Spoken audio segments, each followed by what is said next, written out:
He slipped the ring on her finger and said, "Emily, will you marry me?"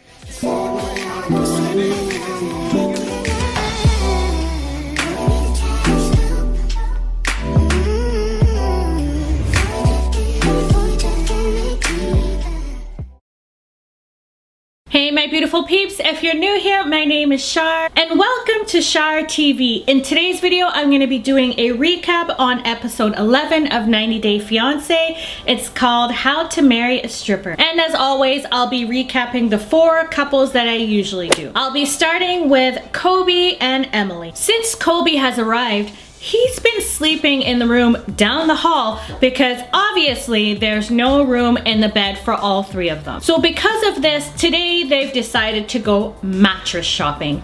Yes, money is tight, but Emily is willing to spend a little bit to get a new mattress to make Kobe happy. And of course, this does mean a lot to Kobe. So they're shopping around the store, testing out some mattresses, and they decided on one that vibrates. 6 hours later, Kobe, David, and Emily's sister decide to go ring shopping. David thinks that it's stupid that Kobe wants to buy a ring because he doesn't have much money. He's feeling a little bit sorry for Kobe because he knows how Emily is. He knows that she wants things done her way. So because of this, he did want to go shopping with Kobe to give him a little bit of guidance so that he doesn't blow all of his money. This one, simple marquee with a halo.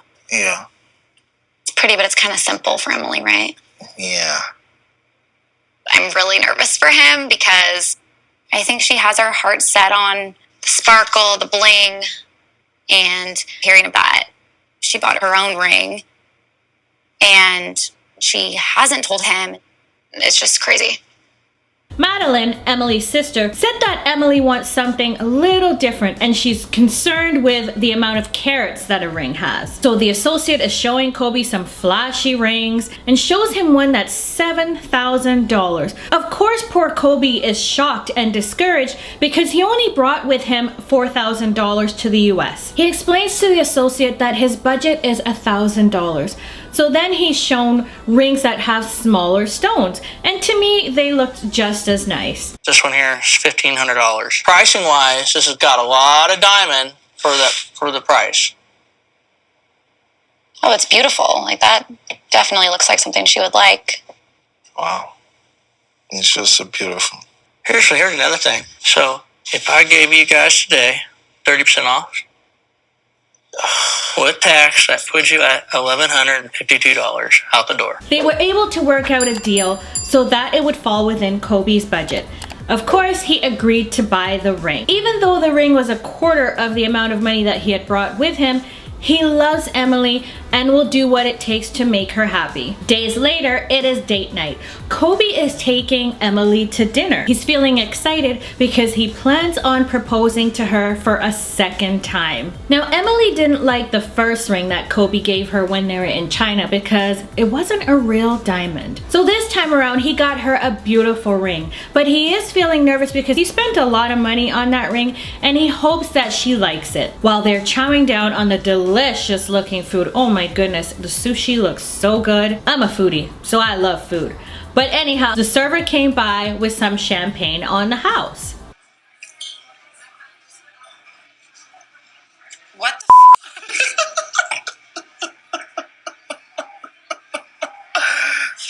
Oh my god. I love it. Who came up with this? I have to like dip it in my water. Hang on. He slipped the ring on her finger and said, "Emily, will you marry me?" Of course, she said yes. Emily is happy and she's in shock that Kobe actually pulled something like this off, and she just loves her ring. She has plans for him later on. She's now starting to feel a bit guilty that she bought her own ring a few weeks ago. They're back at home now and Emily's showing off her new ring and they're celebrating with some champagne. Again, she's feeling really guilty about buying her own ring and she feels that she's gotta come clean to Kobe, and sooner rather than later. She takes a big gulp of champagne and says that she needs to confess something. I don't understand. So I bought my own ring. In case you didn't buy me a ring. Why? Like, what was the reason of you getting the other ring? Because I liked it. I didn't know you had enough money to do that. The jeweler gave me like a really good deal, and they're like, you can always return it if something else comes. Her sister asked her if she was returning the ring, and of course Emily said yes. Kobe said to her, well, now you're giving me the impression that you thought that I couldn't afford it or buy a ring. He handed the box to her father and says he doesn't want to look at it. And honestly, I don't blame him. Like, Kobe works so hard to plan things, but her showing him another ring is bringing up trust issues. Emily reassured him that she will take the ring back, and she apologized if she hurt his feelings. And with that, Kobe said that he's going to bed because he's tired. And the poor guy is feeling insulted and hurt. And honestly, I feel that he has every reason to. How do you feel? Comment down below and let me know. And that is everything between Kobe and Emily. On to Jibri and Miona. They're preparing to have supper, and Mahala explained to her mother the chat that they had with Jibri. And she doesn't know how Miona is going to respond to their concerns. Jibri and Miona are back from the park, and he's feeling stressed because of the conversation that he had with his parents earlier on and the pressure that he's feeling from Miona. They're all seated at the dinner table, and Mahala is starting to look stressed. Okay, so I can't pretend things, right? I need to be honest about things. Ryan and I have concerns about you guys getting married. Jibri said that he does understand that he hasn't made the greatest decisions in the past. And he also understands that this is a huge deal and that his parents don't want to see him married and hurt. He said that they're not even married yet, and how will things be when they are married and hit a rough patch? Miona feels that Jibri is minimizing the situation. She doesn't feel that this is something that everyone goes through. And she actually feels that they should be giving themselves more credit for handling the 90-day process so well. Jibri's grandmother said that she's concerned about the pressure to make a huge decision in such a short amount of time. She sees a lot of stress and not a lot of happiness, but that could also be down to that she doesn't see them often. But no, Grandma, because I'm seeing it as well. Miona said there isn't a lack of love in their relationship, so that's not the issue. Mahala wants to know what's going to happen in their relationship if they don't get married. Jibri said to her, well, Miona said that she gonna leave my ass. And Miona said that yes, she will probably leave him. And it's confusing to me that on one hand, you guys say that your love is real and you're together and you're going to be together and all that kind of stuff. But if the wedding doesn't happen, then you're going to leave him, which doesn't seem like it's the commitment that you should have laid out before. But that doesn't seem like he's committed either, because that was just like throwing everything that we did and fought for if we do that. Mahala doesn't feel that all this is grounds for a healthy relationship, because a person shouldn't be pressured to do something that they don't want to do. Miona then asked Jibri if he's feeling pressured. He admitted that he is and reminded her what she said at the park. He explained to her that he's frustrated and feels that she's inconsiderate about this whole beach wedding and calling it her wedding, and also saying if it's not her way, then that's it. He went on to say that she's impatient and wants things right away and acts like an entitled millennial. My man Jibri was going in a little bit more, and at this point, Mahala stepped in. I'm interrupting you right now, Jibri, because I think I absolutely want to encourage you to say how you're feeling, Right. and about what's going on for you. Right. But I'm also not going to sit here while you're like almost calling her names. No, I'm saying the mentality, not Miona, the mentality of that it's not going your way and it's not going to happen. It's just that's, I don't like that mentality. That. I just don't like it. Miona said to Jibri that she's told him 1,000,000 times to stop talking to others about their issues before speaking to her. And second of all, it's not everybody else's wedding, it's their wedding. Miona has tried her best to remain respectful and not show any emotions. But right now, she's on the verge of tears. At this moment, she's definitely feeling ready to leave, even if that means leaving Jibri behind. Mahala said, well, there's nothing much else to say. the conversation is over. And that is everything between Jibri and Miona. Eve and Mohamed haven't been seeing eye to eye, so they decided to go to the gym and blow off a bit of steam. Eve hopes that their relationship can get back on track. Eve is wearing a tank top and asked Mohamed if it was appropriate. He said yes, but really he thought it was too revealing. But he just didn't want to argue with her. He loves her and is trying to understand her culture, but it isn't easy. While working out, Eve decides to bring up the topic of having a baby.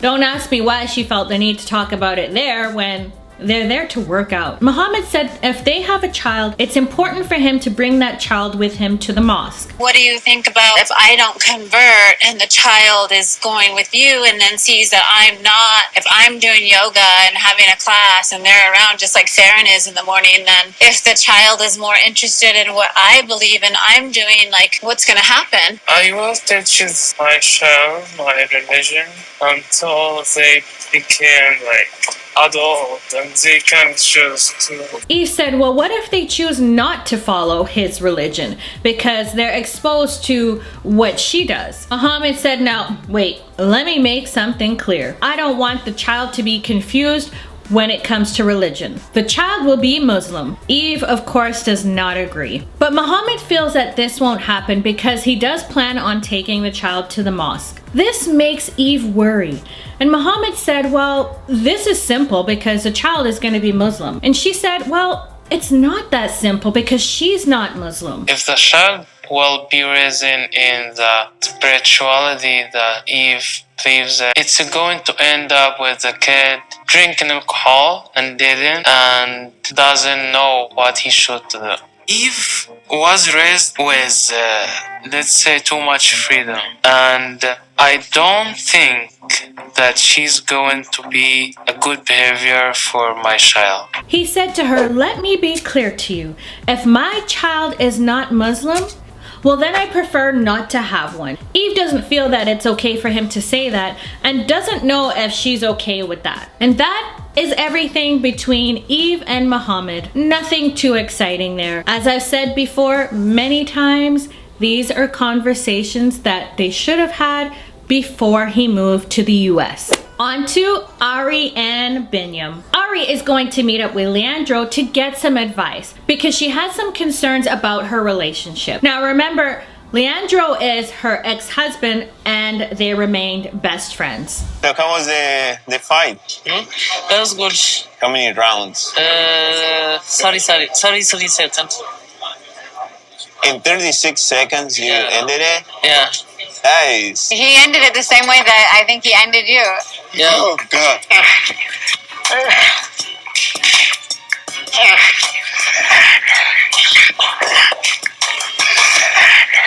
Leandro asked Bini if he has any more fights, and Bini said that he has one coming up in a couple of months, and maybe he should help him prepare for it.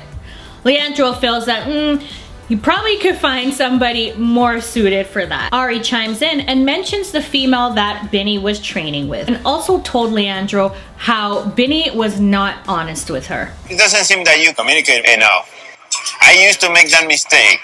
I'm just telling you, so I learned it through time with other relationships too. Yeah, but already we're talking about it like for this situation. I'm just telling you as an advice. Ari mentioned that it's the Ethiopian New Year and that Bini will be going to dinner to celebrate. She then thought that it would be a cool idea for Leandro to join them. I don't know if Bini thinks it's a cool idea. Leandro did accept the invitation because her family is his family too. Bini is not quite happy about that but didn't want to say no. He doesn't trust him because he feels that he's too close to Ari. Ari said, "This is going to be fun." I don't think so. Today is the Ethiopian New Year and it's time to celebrate. So tell us everything that's here. Yeah, this one is a dorot, is a chicken. This is a lento. It's different than Argentina. Oh, Argentina, we are very dull with food. And beef. Yeah, is that? I like Argentinian food. No, but I do too. Yeah, but Tartas. Matambre. There is not much. Oh, matambre. Oh, God. Choripan. Choripan. Oh my God. Wait a minute now. Isn't this all about Bini? Now, in the Ethiopian culture, you feed each other, and not just for the new year. You do it anytime, and it shows a sign of affection and respect. So Ari's going around feeding her mother and her father, and now it's Leandro's time. So Bini is scooping up a whole bunch of food and feeds Leandro. Leandro wasn't sure what Bini's intentions were with feeding him so much food. He thought it was weird. But maybe Bini is trying to eliminate the threat at all costs. Leandro is feeling that there's a lot of distrust in their relationship. Janice wants to know more in regards to what happens during the Ethiopian New Year. We drinking like a traditional drink, like honey wine. The other thing, we change a new thing. We change the paintings, the house new. Like we need everything is new, not just Happy New Year. Like New changes for the year. nothing, just Like you close. start telling the truth all the time. I like these changes. So, Yeah. what are the changes that are going to happen in this relationship? Sir, it is none of your business what the changes will be. Bini said that Ari doesn't have a lot of patience and he doesn't want to be too open with her. And he doesn't want her yelling at him for him doing so. Now, Janet proposed an idea of Ari not yelling at Bini when he tells her the truth. Ari mentions that since the wedding is fast approaching, that perhaps her mother, her sister, and Leandro should go dress shopping. Bini's like, well, why can't he go? And she explained to him that he's not to see her wedding dress. And of course, Bini is not happy about this. When you guys got married, did you wear a dress? Leandro picked that dress. Wait, did And you picked a bright, hot pink, very low cut. He's gonna pick the bra that you wear under the dress. I don't trust for situation with Leandro. Leandro before he have a good chance was Ari. As they broke up, is the end. That's it. That's what I feel like when you came here. Poor Bini just wishes that Leandro would get out of his life, but he ain't going nowhere. Now, am I the only one that feels like the conversations were inappropriate? Let me know. And that is everything between Ari and Biniyam. And that concludes my recap. I hope that you enjoyed it. I was underwhelmed this episode, I think, like I am every episode. As for Kobe and Emily, I felt really bad for Kobe, and I don't blame him for being upset. I feel like she should have given him a chance to buy the ring because he bought one and I think it was absolutely beautiful. As for Jibri and Miona, I am glad that he was honest with her and told her that he feels pressured. She needs to learn, and I've said this before, she needs to exercise more patience and learn how to compromise. You can't always have things right away. As for Ari and Biniyam, I don't like how the guy is always up in their business. There is no need for that, especially when she knows it makes Bini feel uncomfortable. And I find it odd how she got mad at Bini for training with a female when Leandro is all up in their business. And they have history together. There's no history between Melissa and Biniyam. It's just weird to me. Let me know your thoughts on the episode. Drop a comment down below. I'd definitely like to see it. If you enjoyed my recap, give me a thumbs up. I like to see those too. If you haven't subscribed, I don't know what you're waiting for. Hit the red button and don't forget to turn your notifications on so that you don't miss any of my videos. Thanks for watching, my beautiful peeps, and I'll catch you in my next one. Bye!